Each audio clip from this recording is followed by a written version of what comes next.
They are grieving the Holy Spirit is what it's called. Now, I know this from experience because in my college years, I wasn't straight up rebelling against God.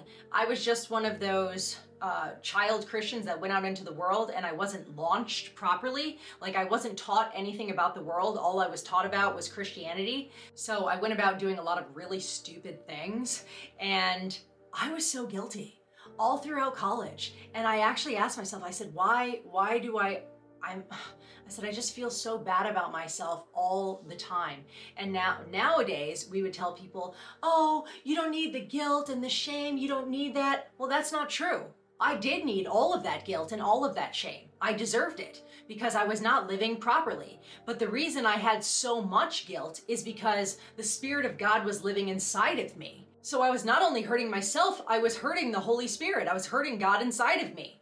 And it took me a while to recognize what was going on. Now, if somebody calls themselves a Christian and they are like blatantly outright sinning and they're not feeling that kind of guilt, then I would question whether or not the Holy Spirit lives inside of them.